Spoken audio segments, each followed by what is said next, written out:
Abba, thank you for this morning. Thank you for allowing us to wake up to this blessing of your word. Thank you for this family.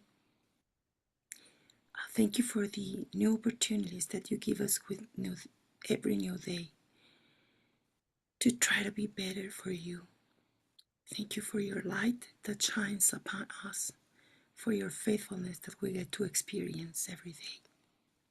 Thank you for your patience, for your kindness, and thank you for your feasts, for everything that you have provided for us to come back to you in the best possible way. We want to honor you. Thank you for keep being with us. We love you. For the name of Yeshua, we pray. Amen. Thank you, Luz. Welcome to today's Parashah number 47. Today's Parashah will bring a lot of questions, hopefully, instead of answers. One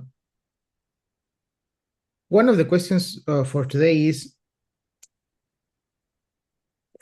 with which name does God knows you? What is the name the Lord knows about you? And remembering that the name is our fame, our character. When he thinks of your name, what does he think of? That's an interesting question. Another question is, so far, how do I know who God is?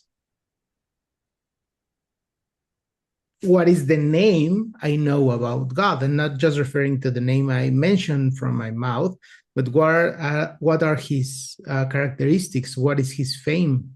What is his honor? Am I conscious about it? A little bit, at least. And another question is, what is reality? What is reality? What is real and what is not real? Those are interesting questions to consider, and maybe to just keep thinking of those questions throughout our life. Let me just put an example, just a quick example. When we eat food, any kind of food, or actually when we even drink water,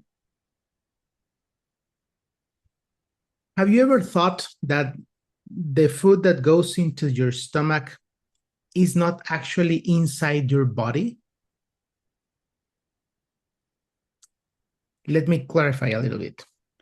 When you eat something, and actually from your mouth all the way to the exit of your gastrointestinal system, it's just a very large tube, right? So it's on your outside, because it's just only skin falling into your mouth and forming this whole tube and going all the way. It's in the exterior part of your body until your intestines start absorbing the nutrients of the food. Then it comes in your inside. But until then, it's on your outside. So the food you eat is on your outside. And what's the proof of that? It actually, the disposals come out of your body, because it actually, those disposals are never inside your body.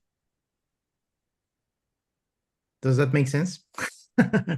It's actually until it's absorbed into your intestines, then it's part of your body. Now the nutrients are in your inside.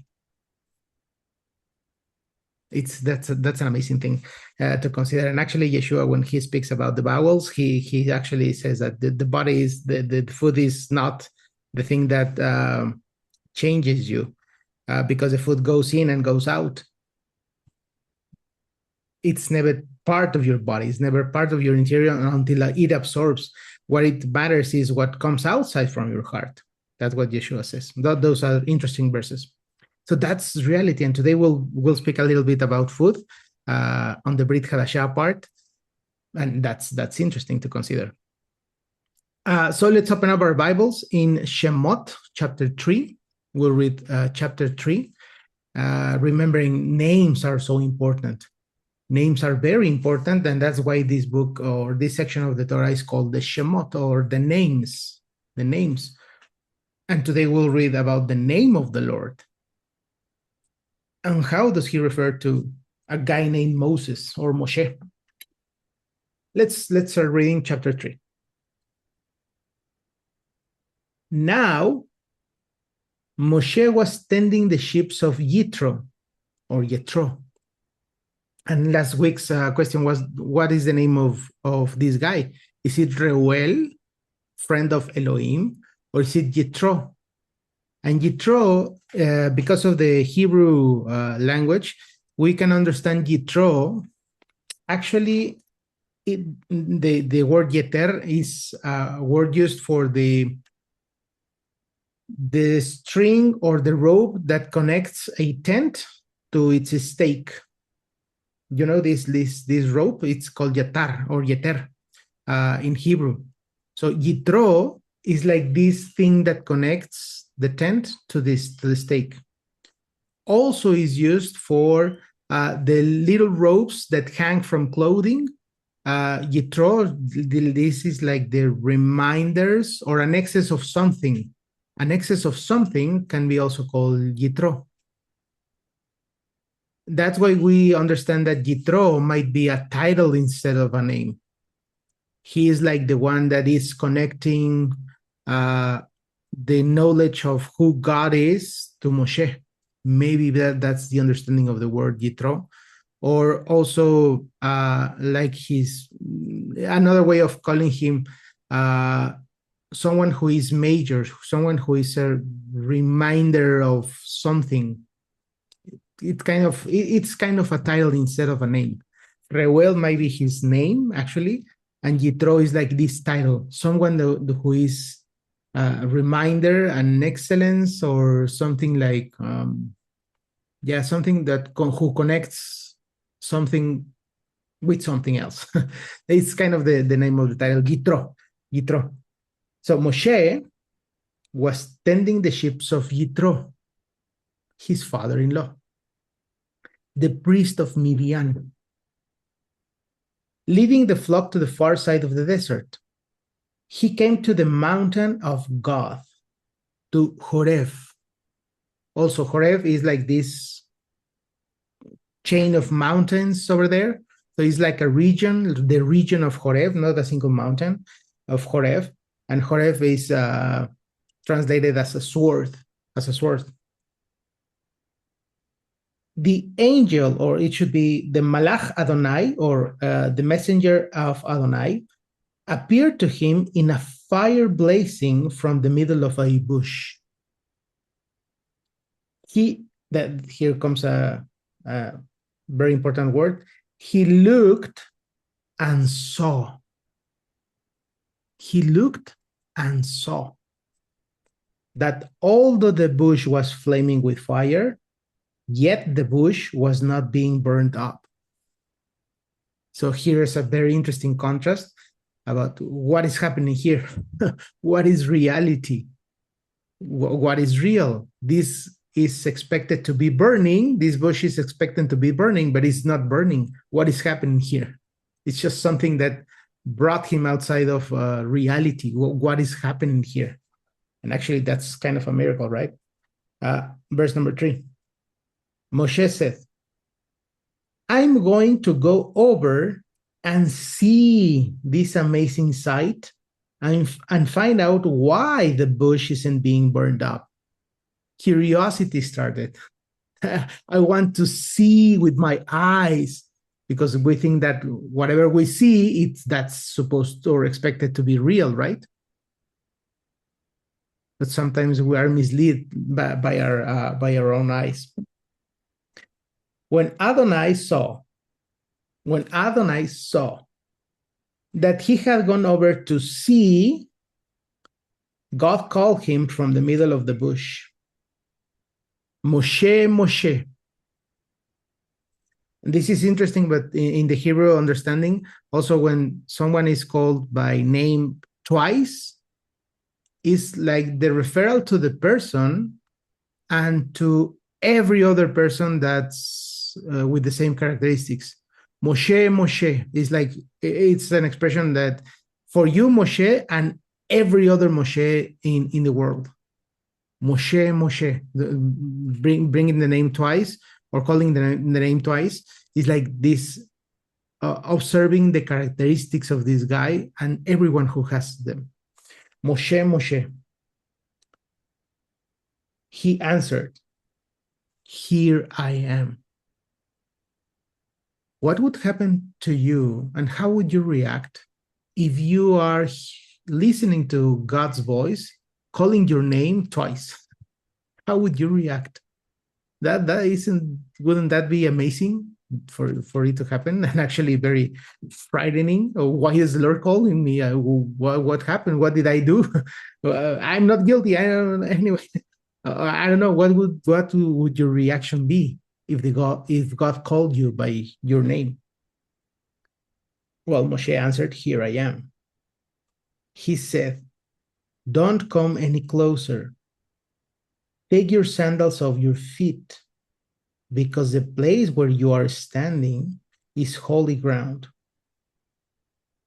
And God is introducing himself. Remember, so far, Moshe might be around 80 years old. So he wasn't that young. It's expected that he was about 80 years old. And so far, he didn't have any relationship with the Lord. Remember, his first 40 years, he spent it in Egypt learning about Egyptian gods, Egyptian rituals, or Egyptian culture. And he was raised up like an Egyptian, although he knew always that he was a Hebrew, maybe because of the circumcision. Uh, and the next 40 years, he went to Midian. And for those extra 40 years, or additional 40 years, he spent it out with Reuel, and maybe the friend of Elohim, or Jethro, the one who was trying to maybe connect and telling him about God, who Elohim was. But so far, and actually it looks like this is the first time he actually has a personal relationship with God. And actually God calls him Moshe, Moshe. And that's why God is like introducing himself directly to Moshe. So it says, I am the God of your father, he continued, the God of Abraham, the God of Yitzhak, and the God of Yaakov. Moshe covered his face because he was afraid to look at God. Adonai said, I have seen how my people are being oppressed in Egypt and heard their cry for release from their slave masters, because I know their pain. And this is an amazing expression. I know their pain. He already knows. And actually, it would be a good time to consider, what are your actual, let's call them sufferings? What are your actual struggles? What are your actual challenges? Well, this is, at least it brings for me peace, knowing that he knows, and he's not unaware of our situations, of our lives. I know their pain, he says. Verse number 8. I have come down to rescue them from the Egyptians and to bring them up out of that country to a good and spacious land, a land flowing with, it should say, fat and honey. Fat and honey. The place of the Canaani, Hitti, Emori, Perisi, Hivi, and Yevuzi. Yes, the cry of the people of Israel has come to me, and I have seen how terribly the Egyptians oppressed them. Therefore, now come, and I will send you to Pharaoh, so that you can lead my people, the descendants of Israel, out of Egypt. Moshe said to God, who am I that I should go to Pharaoh and lead the people of Israel out of Egypt?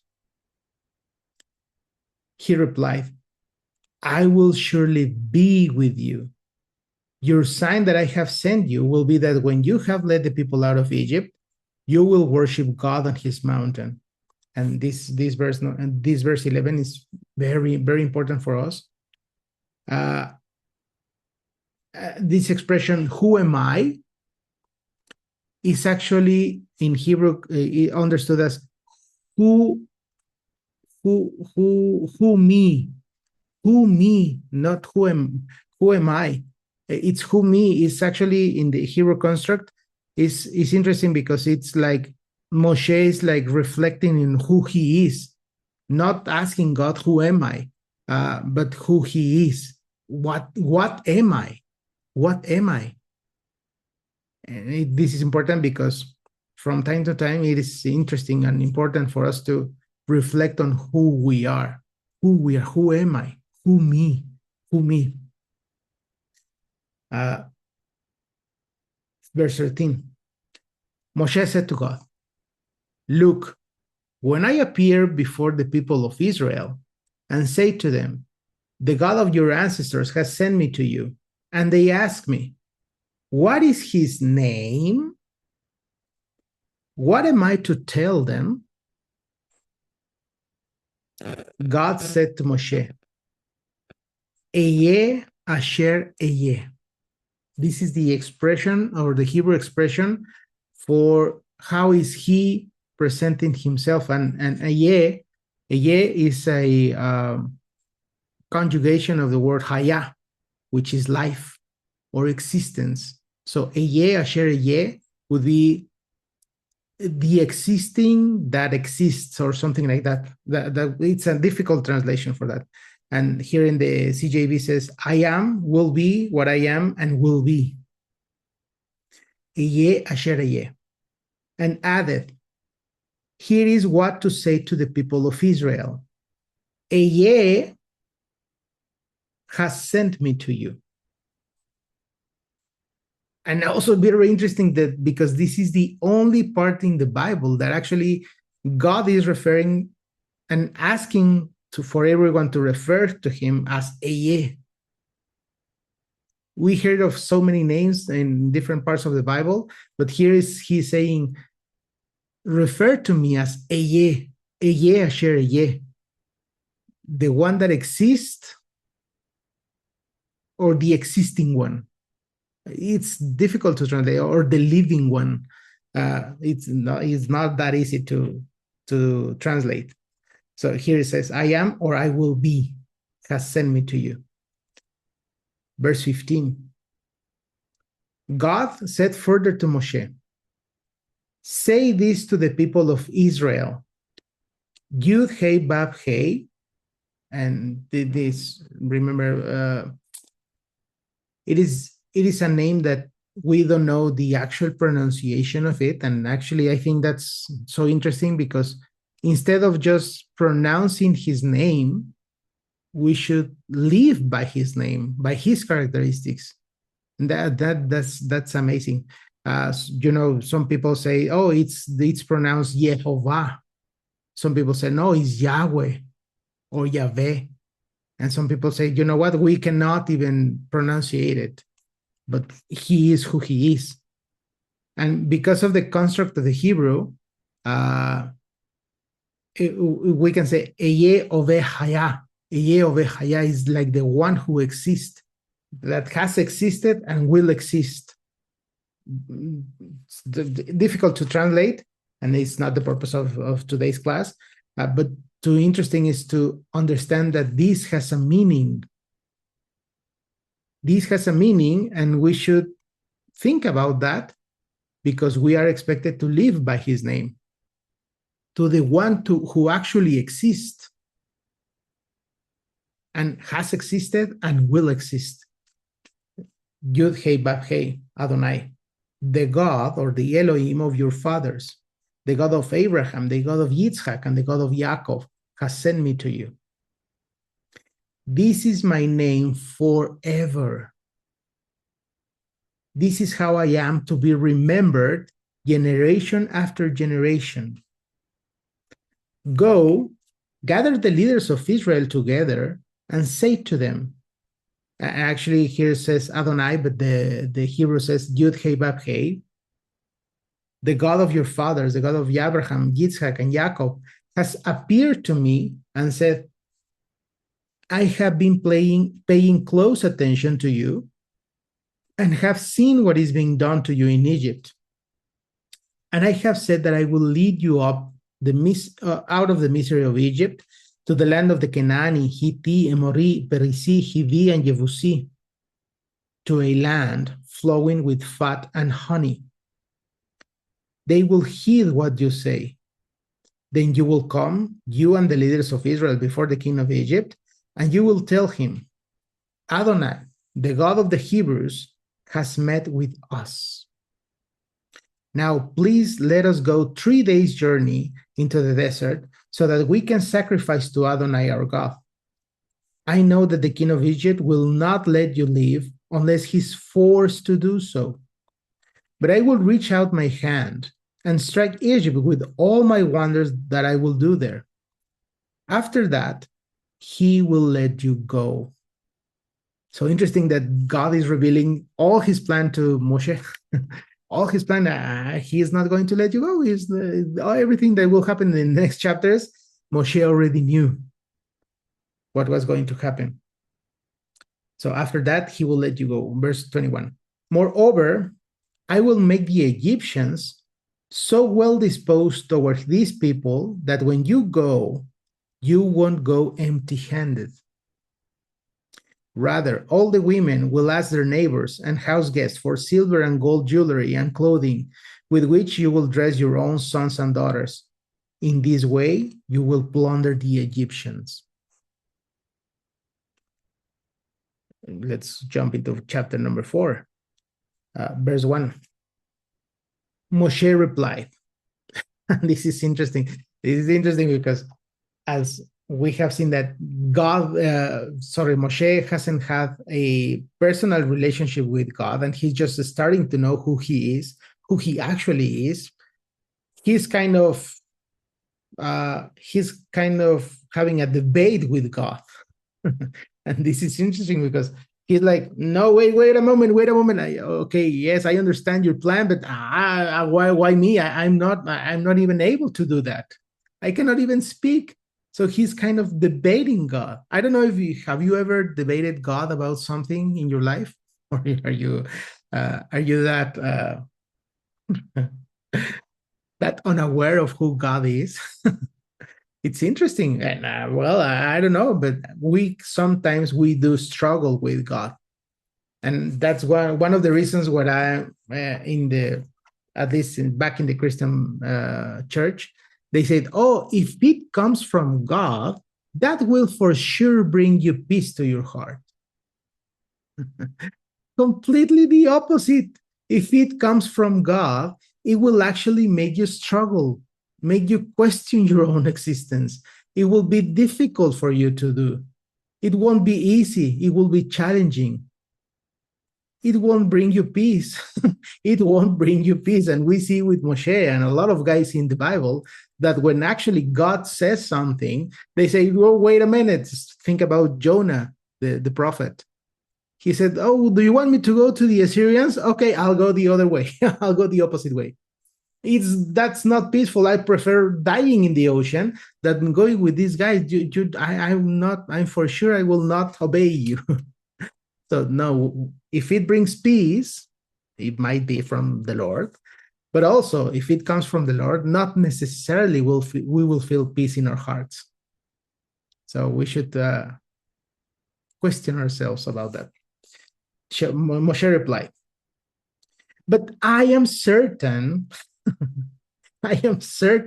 they won't believe me. And they won't listen to what I say, because they'll say, Adonai did not appear to you, you liar, if I may add. Verse number 2. Adonai answered him, Interesting. Also the answers of the Lord are interesting because he answers with questions, not with straight answers. He answers with questions for us to question ourselves. What is that in your hand? What is that in your hand? And he said, a staff. He said, throw it in the ground. And he threw it on the ground. It's turned into a snake, and Moshe recoiled from it. Then Adonai said to Moshe, put your hand out and take it by the tail. He reached out with his hand and took hold of it, and it became a staff in his hand. This is so that they will believe that Adonai, the God of their fathers, the God of Abraham, the God of Yitzhak, and the God of Yaakov, has appeared to you. This was already a very marvelous thing to observe. Something unreal, a staff turning into a snake, and then the snake turning into a staff. What is reality? And we see and we observe that God can change reality at his own desire. So reality is not fixed. Reality is responding to our Lord's command. Verse number 6. Furthermore, knowing already, furthermore, Adonai said to him, now put your hand inside your coat. He put his hand in his coat, and when he took it out, his hand was leprous. And we'll discuss about leprosy later on in the next chapters of Leviticus. But this word is used more like for an infection or inflammation of the skin, not necessarily what we today know as leprosy. It's not necessarily leprosy. It's just an infection of the hand. We'll discuss that later in Leviticus. And when he took it out, his hand was infected. That's a better translation. As white as snow. Then God said, now put your hand back in your coat. He put his hand back in his coat, and when he took it out, it was as healthy as the rest of his body. If they won't believe you or hit the evidence of the first sign, they will be convinced by the second. But if they aren't persuaded even by both these signs and still won't listen to what you say, then take some water from the river and pour it on the ground. The water you take from the river will turn into blood on the dry land. So 3 different proofs of that Adonai is with Moshe and sending Moshe, and 3 different things, marvelous things, miracles, we may say, outside of reality, So the staff, the hand, and the water turning into blood. Verse number 10. Moshe said to Adonai, oh, that has just brought me peace into my heart. No, he didn't say that. Oh, Adonai, I'm a terrible speaker. I always have been, and I'm no better now, even after you've spoken to your servant.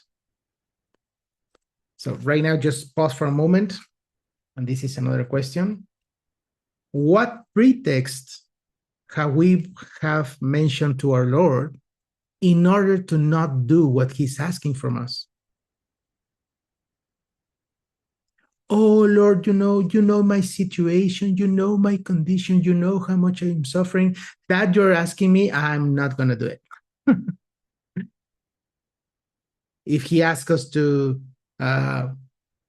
be more humble or to do something with our family and to decide something or to become more masculine, the men, and more feminine, the women, and we start debating with God, not maybe necessarily in our prayer time, but with our actions. Oh, Lord, I know you have asked this from me, to be tamim, to be kadosh, to be whatever. But I know you understand me. I know you know my struggles.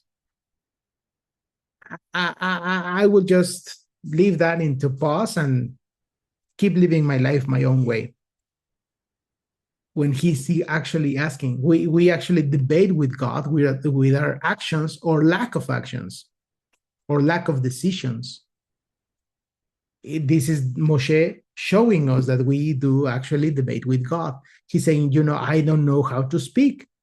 I know you are asking this from me, but see my condition, my justification of not doing what you are asking me to do.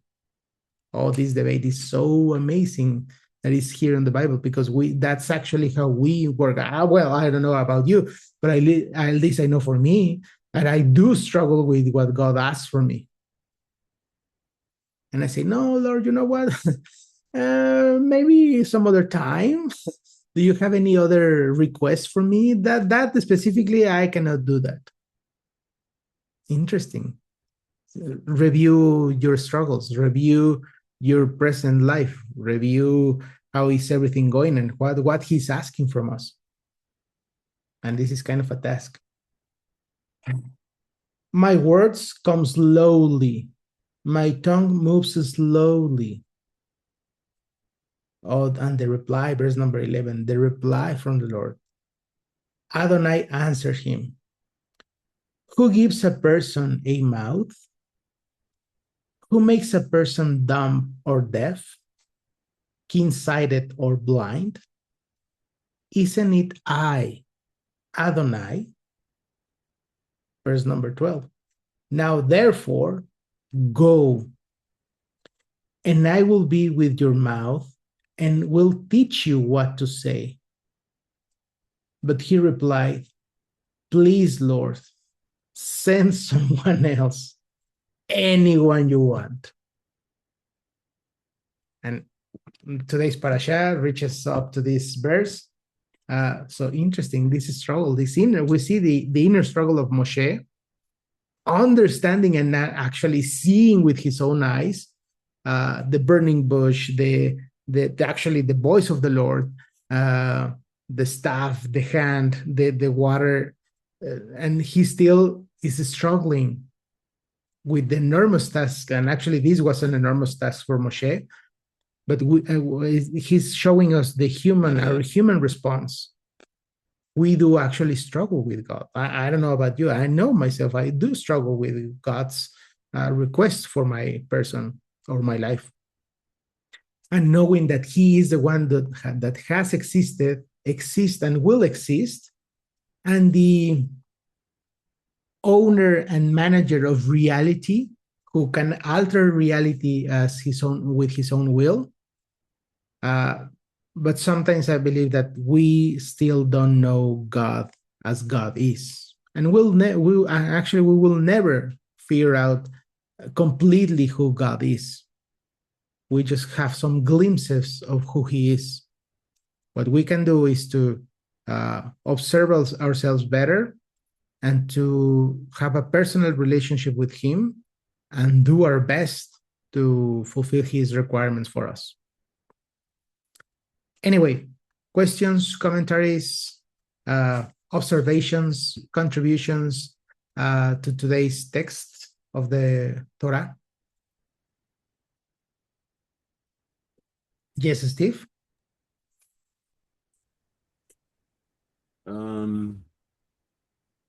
Yeah, you just made me think, and I never thought of it before, because we always think, um, because of reading a story, that the context is a very audible experience. So we think maybe with, as you're reading back in chapter number 3, that whole first meeting with Adonai and yeah, and we think it's a very audible experience, but I couldn't help but think as you were talking that a lot of the conversations that I have, and I'm sure other people are the same in the group here, is that your conversations are very internal in your brain, and you're just talking to yourself in your head.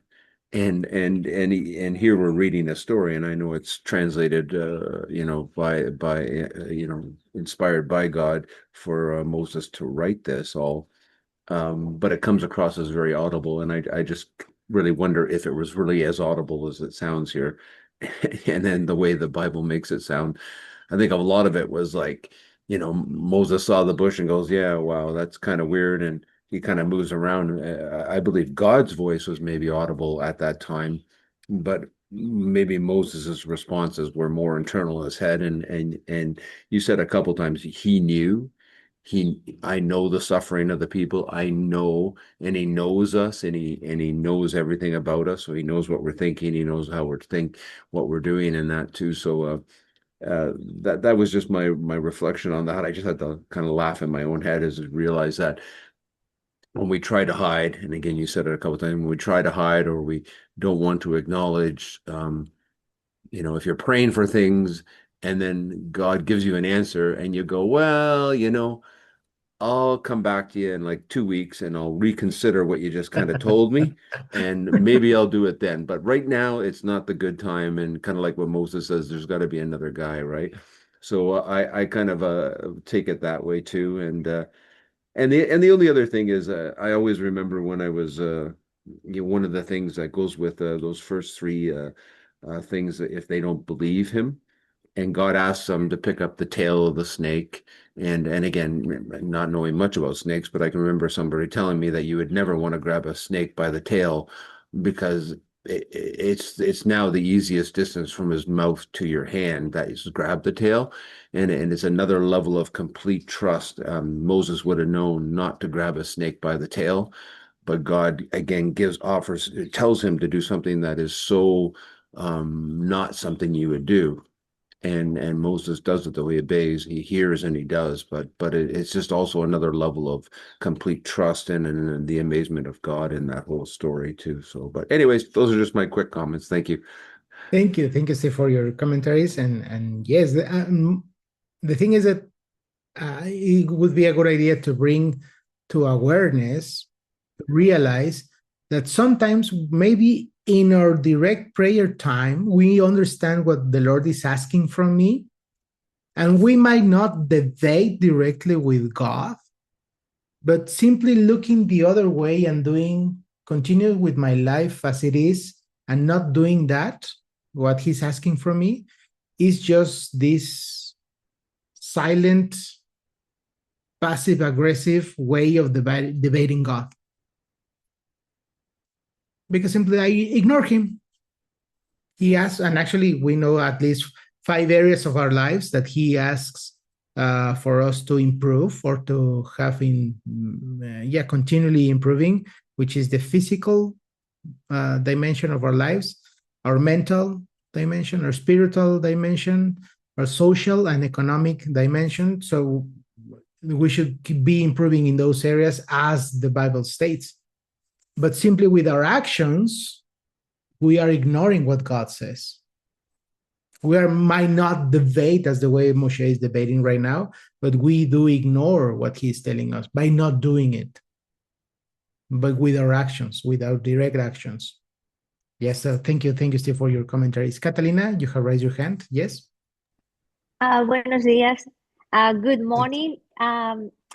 When you mentioned when God calls twice, it just didn't make sense to me. What you said, that also anybody that have the same name. I mean, where did you get that? What is your sources for that information? Because it just doesn't make sense to me at all. What it makes sense to me, I mean, it's a question, so you can tell me where did you get that information. What it makes sense to me is every time that God called Moshe, Abraham, Jacob, it was a pivotal time. It was a before and after. It was a big transformation of the person. So that double thing is like an urgency. This is the king have called you. Drop everything, and this is your mission. So for me, that makes more sense for the biblical point of view. When God called you twice, that means this was you before Moshe, and this is Moshe this will be the other Moshe, the new Moshe, more like a really a born again. Let's put it that way. So God, that makes sense to me. So I don't know where you get that sources. It just make ruido in mi cabeza. Like that doesn't make no sense. But anyways, regardless, thank you so much. And another thing, God is so awesome, right? He's so amazing. Like he knew. So all these excuses that Moshe was giving, what was it? It was root in fear. He probably, after he fled for his life, hiding there, thinking nobody's going to find me here. God find him and was like, hey, I know where you are. I know you are afraid. Okay, let's deal with that fear. So all these excuses that he was giving was basically fear, the root of fear in his life.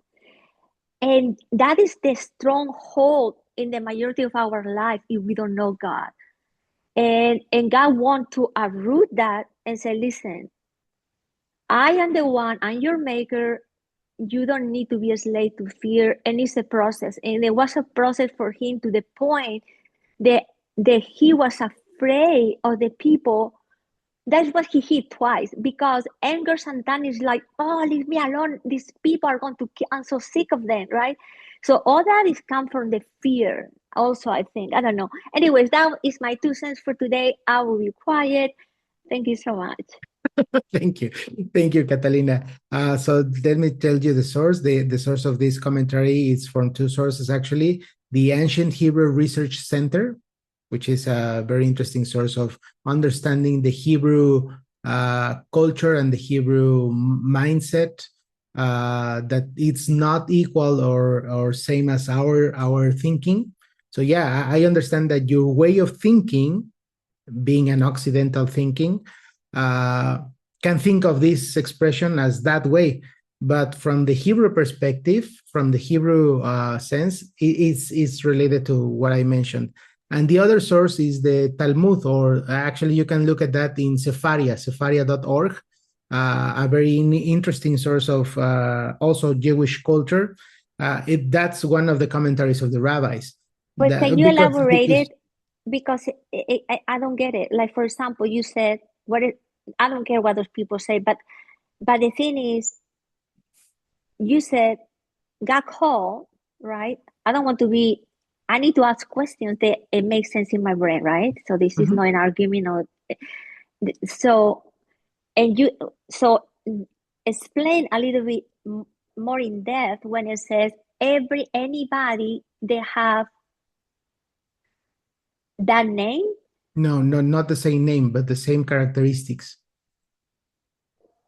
But the point is, God is so personal, and we have all different fingerprints, different tone of voice. When he called you, there's something probably in his voice is addressed specifically to you. You know what I'm saying? So I think when God called you and said, Moshe, Moshe, or Jacob, Jacob, at that specific moment, he's not addressing somebody else. He's addressing he's unique, he's a specific. There's no other person like him. And that reflecting even in our prints, in our DNA, is unique. So I don't know. I don't buy that the other people. To me, this makes more sense. Thank you. But thank you for the info. Thanks. Thank you. And actually, the thing is, I know your way of thinking, but the God was not the God. Our Lord simply needed to ask just one name. Actually, he calls a lot of people just with one mention of their name: Yitzhak, Yaakov, Abraham, just once. But Moshe, here's the first that he calls twice: Moshe, Moshe. So that's why, yeah. And actually, this is a Hebrew expression. When you say shalom, shalom, it's actually kind of the reinforcement and to bring the widest amplitude of shalom. So yeah, I know you might not get it, but yeah, you should be aware of the way of the Hebrew thinking is sometimes opposite to the way we think. And we are actually looking that this Moshe is actually reacting with ways that he appears like every single one of us, debating with God, answering him, and not willing to do what God's will. And that's how he is like all of us. So yeah, Moshe is calling not just to that Moshe, but to all of us in his reactions, as we are as same as Moshe was in this moment. Anyway, thank you for your commentary, Catalina. Lucy, you have raised your hand, yes? Yes, sir. Good morning, everyone. Good morning, Moy. This is a question more related to when we said Yud He Vav He. How is that related to Ehie Asher Ehie? In the writing, I mean the Yud He Vav He doesn't match with the Ehie Asher Ehie. So how do you write them? How do you correlate them?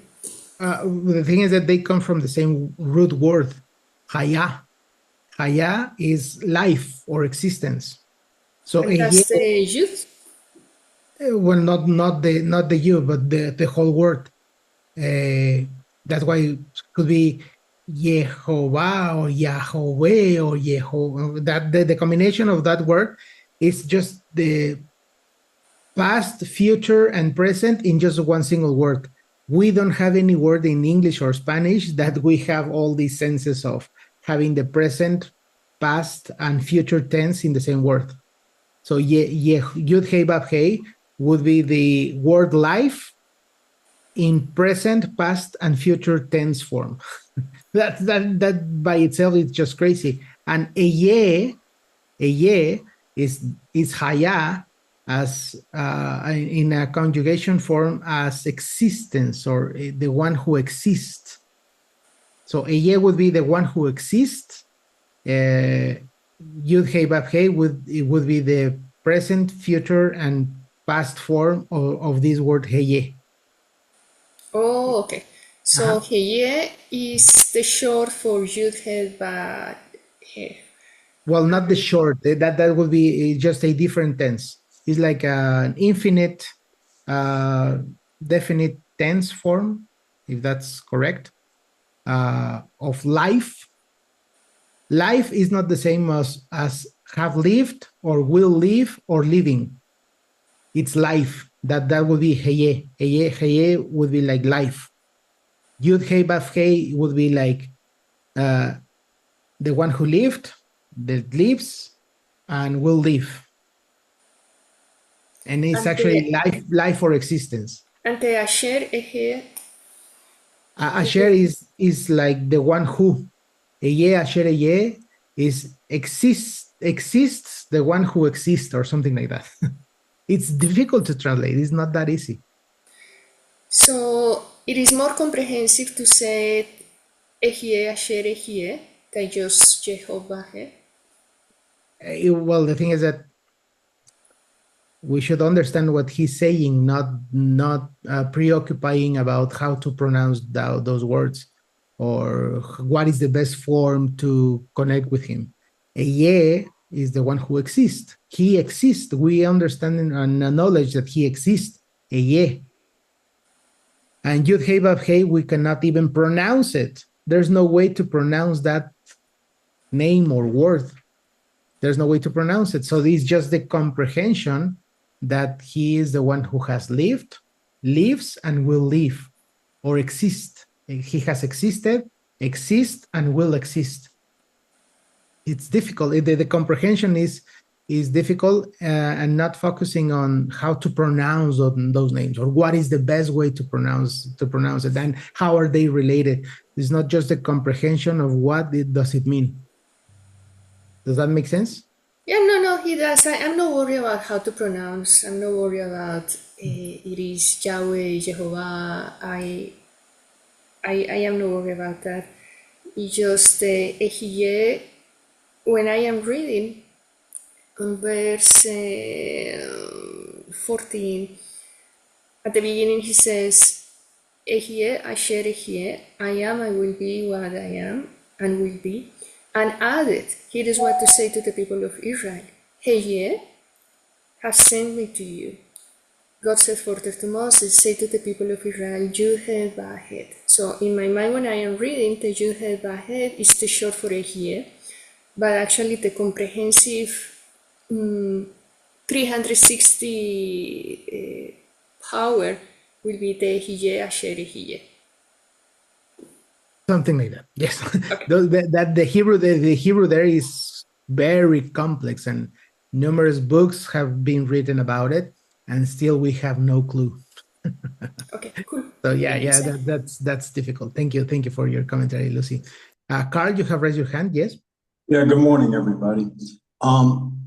Just to kind of come in on the tail end of what Carolina said, I know having grown up, my parents would sometimes, to capture my attention, they would call my name twice, and it did that when my kids were small. I'm trying to pay attention or get them to pay attention. I want you to listen. And I noticed that in living in other countries, I've seen this with families, people calling their kids or calling somebody else, or calling their spouse or their husband, and to capture their attention, they say the name twice. Which is, and also I also want to comment that God uses His name on this one. This is just a few examples where God uses the actual name Moshe. And when you go to the book of Ezekiel, He doesn't call him Ezekiel. He doesn't call him Ezekiel. He says, "Son of man, son of man, say this. Son of man, say that." He doesn't say "son of man" twice. He just says, "Son of man, look at this, look at that." And that's just something I noticed in reading in the prophets. But Moshe, it's just a few examples in the Bible where the name is actually used. Thank you, Carl. Yes, yeah, it's not common for God to ask to mention or call someone by name twice. But it's not just to bring His attention. He already had His attention with the burning bush, so no more attention needed. But the thing is that the way I see it now is understanding or connecting with the Hebrew mindset is that He's calling Moshe His attention and our attention, as all of you that are reacting like Moshe. Not that we are called Moshe. It's, pay everyone pay attention. He's calling him and calling us to identify with Moshe in this character. So that's why this interaction with God and Moshe speaks about our own personal interactions with Him. So it's bringing or trying to bring all the attention from Moshe, yes, but also the attention that we require as we were Moshe, as if we were Moshe. Does that make sense? Yeah, I also would like to add to Moshe's character, his personality. We see God using somebody who doesn't think highly of himself. He's not arrogant. Moses is not, he's a very humble person. So, and you could see how God uses, God doesn't use what we categorize as the great orator, or he picked out this person because he's so good at this or that. He picks out Moshe, and Moshe, by this conversation they're having, he displays his character. He doesn't feel right about himself. So, and this is, for me, it's like, well, if God can use Moses, He can use me. Because I don't feel like I'm the best. But God can still use us, and this is when we see Him using Moshe. It's like, wow, it's encouraging. He doesn't use the strong. He shows the world He can use the weak, and there's so many examples of this. Thank you, Karen. And actually, we can just identify completely with Moshe. Yeah. In the sense that we were born in a foreign land, in his case, Egypt. We were raised with a different culture, some of us, with a different culture and religion.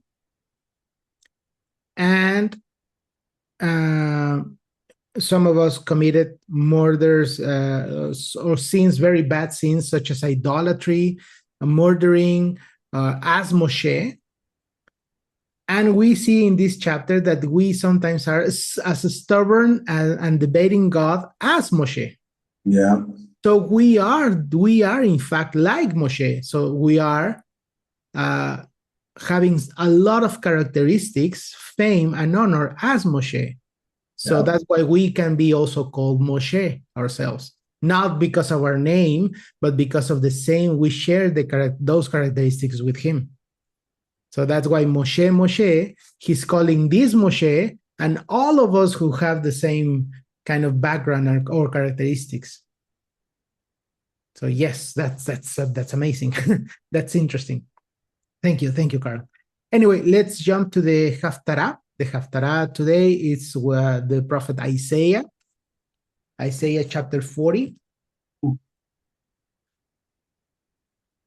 verse 11 to 19.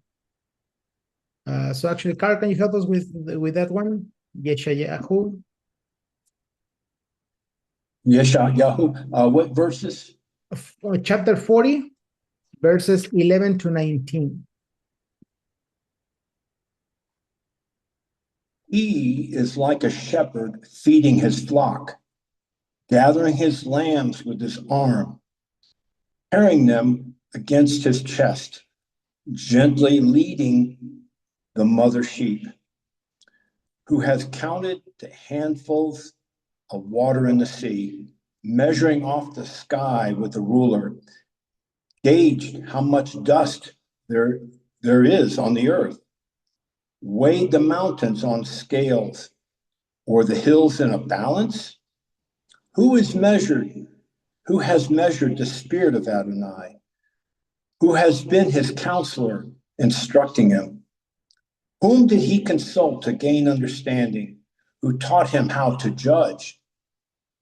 Taught him what he needed to know, showed him how to discern. 19? Verse 19? Yes, all the way to 19. Okay. The nations are like a drop in a bucket. They count like a grain of dust on the scales. The islands weigh as little as specks of dust. The Lebanon would not suffice for fuel, or its animals be enough for burnt offerings. Before him, all the nations are like nothing. He regards them as less than nothing. With whom then will you compare God? By what standard will you evaluate him? An image made by a craftsman, which a goldsmith overlays with gold, for which he then casts silver chains? Thank you, Carl. So these verses are just amplifying our ignorance about who God is.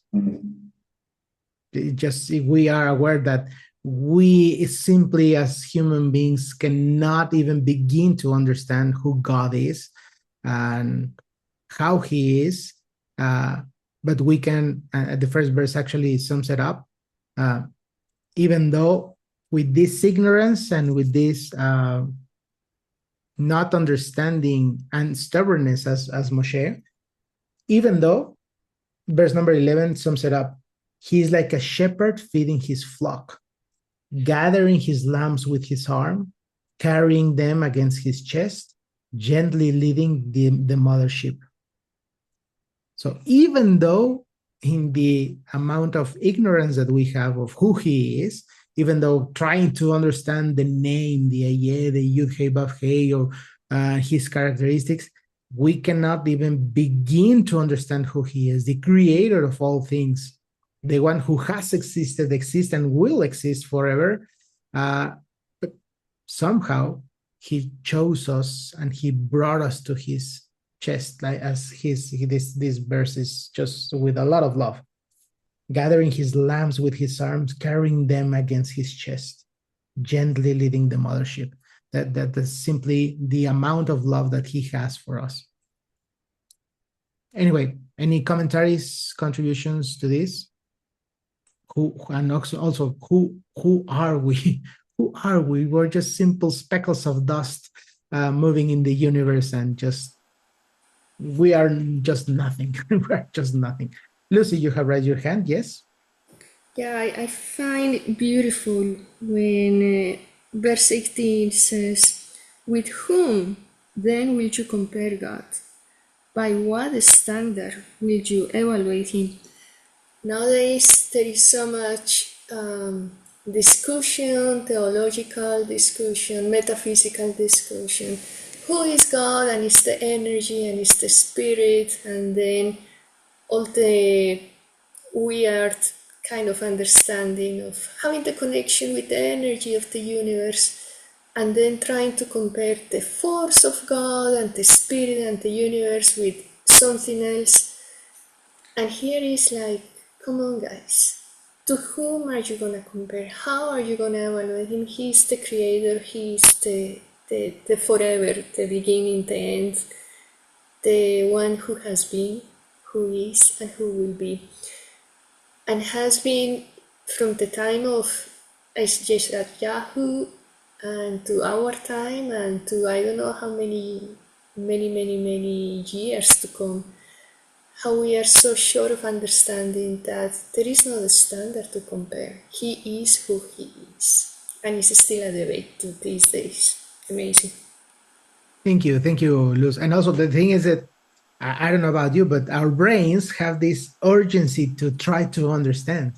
And that's why we start comparing with known things to our brains. That's why I've been understood like this should be like that.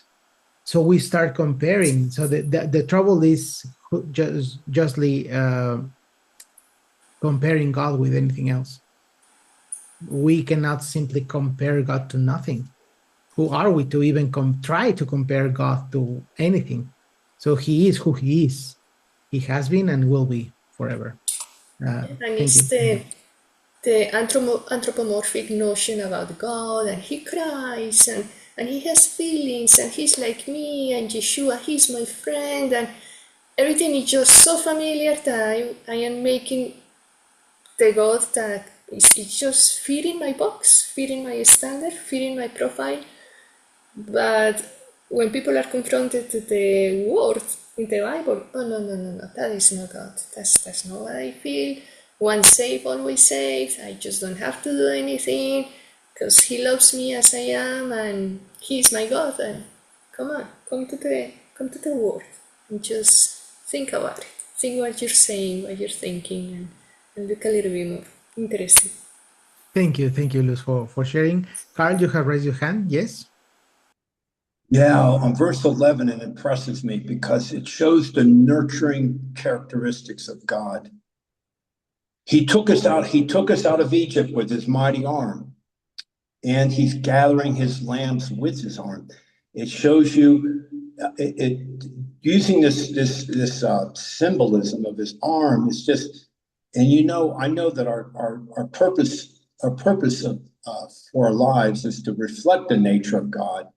And I know that we're to have a nurturing attitude toward our spouses, toward our family, toward our children, to the people in our community, is to show this nurturing attitude that God is just displaying in this passage here.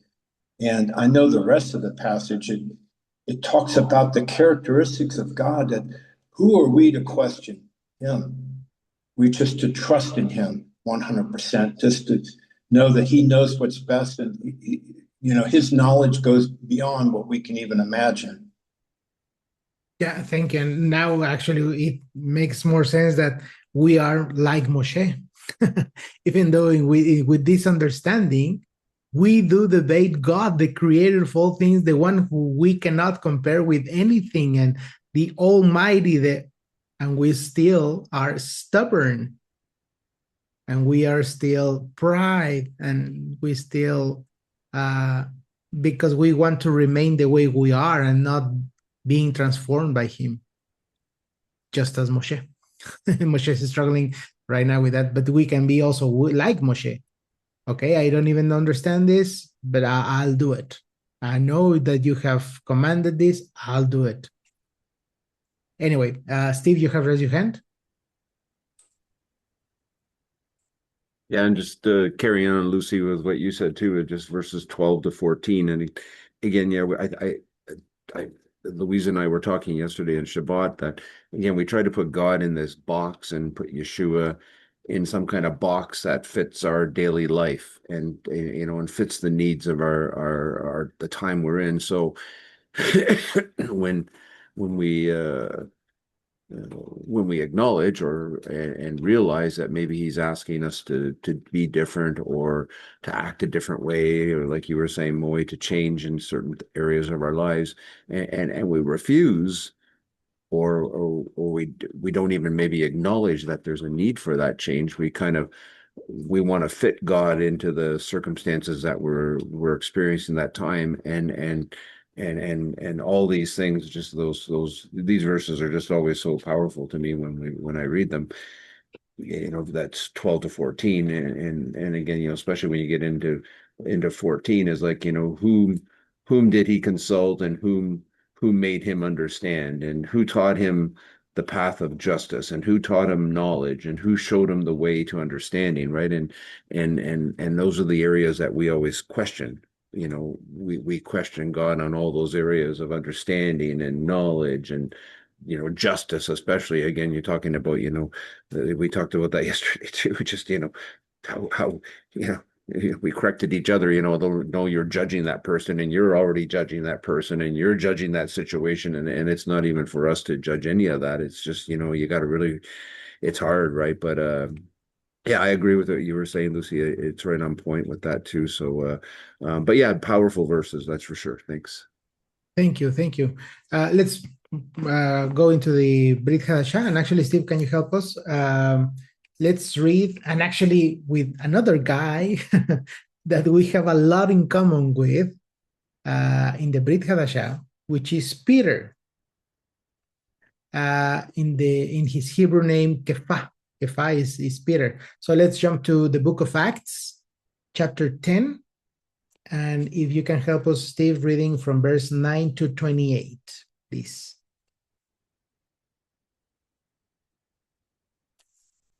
And today we are reviewing all the senses: seeing, listening, and now tasting, because we are about to speak about food. And actually remember that these verses are not about food, but a message regarding food. So verses 9 to 28 on Acts 10. Yes, Steve, please. If you don't mind turning on your microphone, please. Oh, sorry. Yep. And I'm reading from the ESV. Thank you. The next day, as they were on their journey and approaching the city, Peter went up on the housetop about the 6th hour to pray. And he became hungry and wanted something to eat. But while they were preparing it, he fell into a trance and saw the heavens opened, and something like a great sheet descending, being let down by its four corners upon the earth. In it were all kinds of animals and reptiles and birds of the air. And there came a voice to him, "Rise, Peter, kill and eat."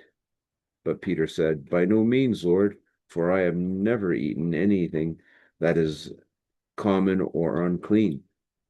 And the voice came to him again a second time, "What God has made clean, do not call common." This happened 3 times, and the thing was taken up at once to heaven.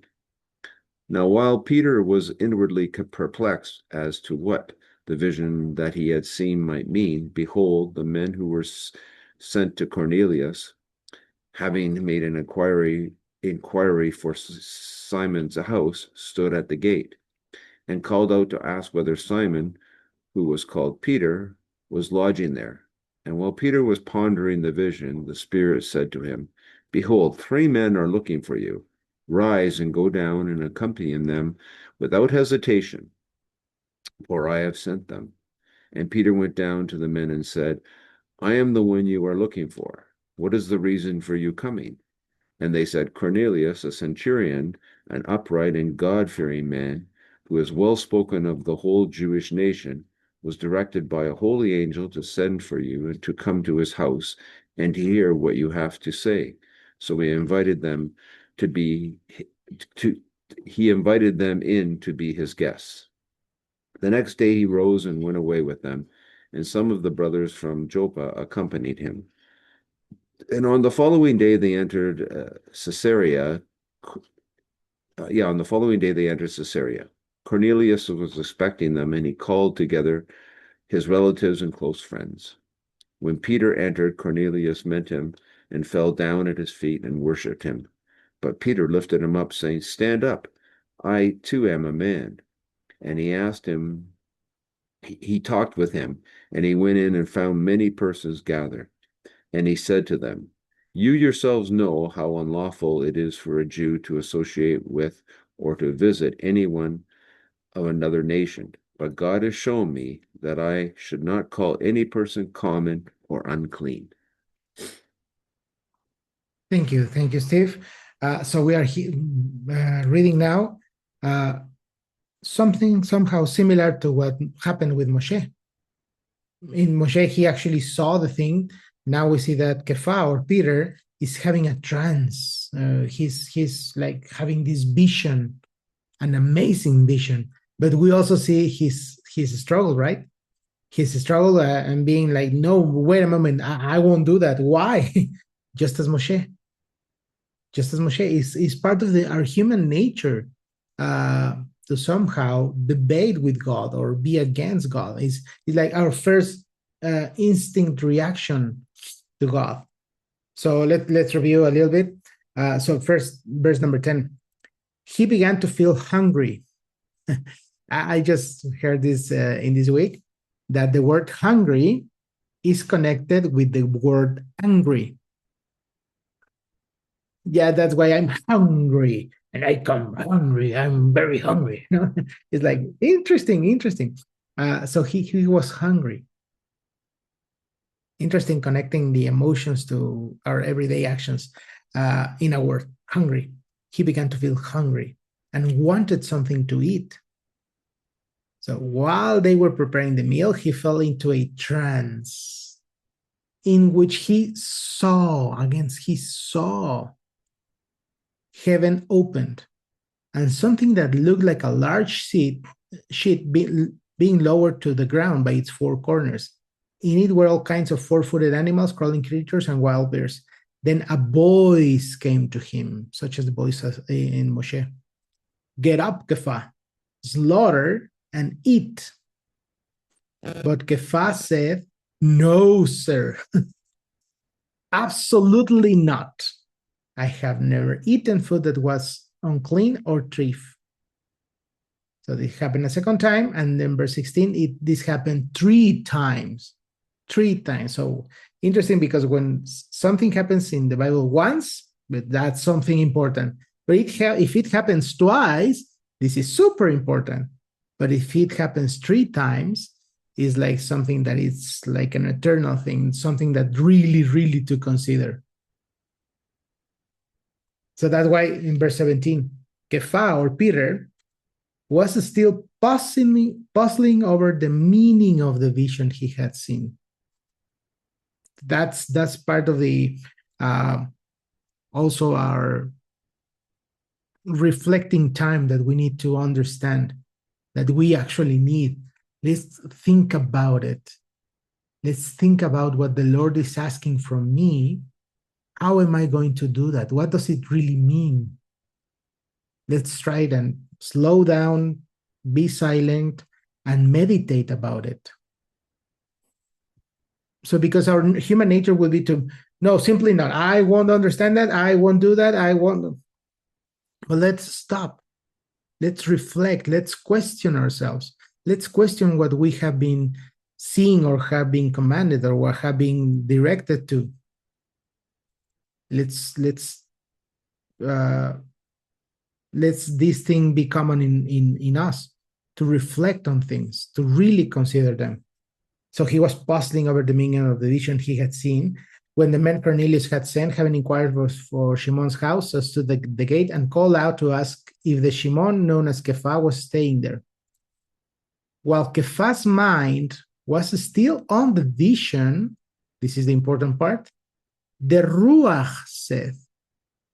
So the Spirit said.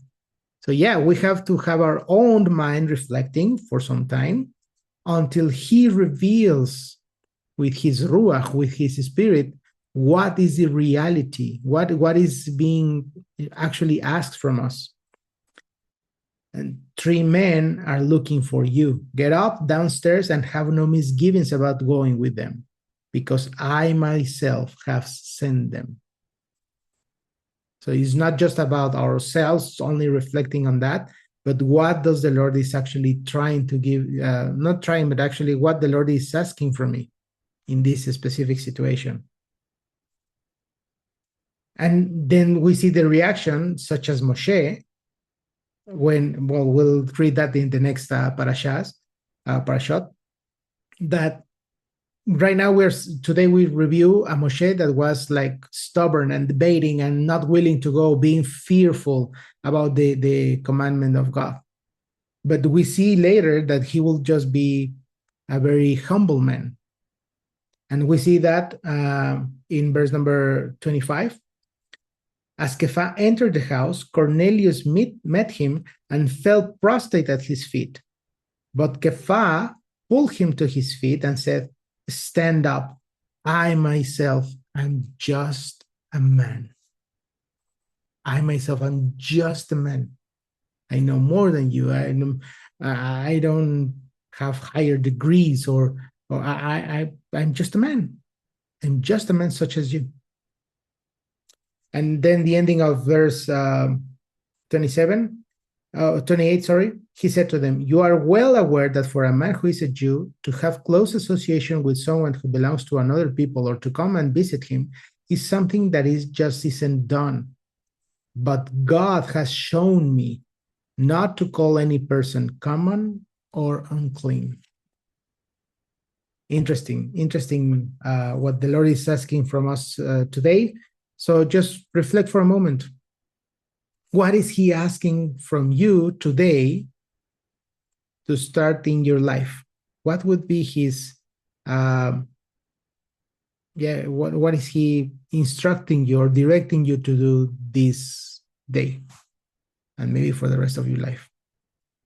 So let's pause the recording for a moment and let's jump into that part. Where does it pause now? Just a moment. I don't know where to pause. Oh, there we go. So yeah, we do have lots of commitments and actions and decisions for our lives. So until we meet again, let's continue to observe what the Lord is asking from us to become. Okay, so let's end up this parasha with praying. And Wolf, actually, can you help us pray? Yes. Thank you, Lord, for this day and the time we got to spend together, pursuing you, looking for you, trying to understand what you want from us. So let us use this next week, what you give us, every minute that you give us, to listen for your voice, to find your presence in the things that we do and the words that we read. Guide us, Father, according to your will. Let us hear your voice. Let us be obedient in all things. In Yeshua's name we pray. Amen. Amen. Thank you. Thank you. Thank you all for being here today. So have a very blessed week and also a very blessed Pesach. So Shavua Tov for all of you. Shabbat Shabbat Tov. Tov. Shabbat Tov. Bye. Hello, Tov.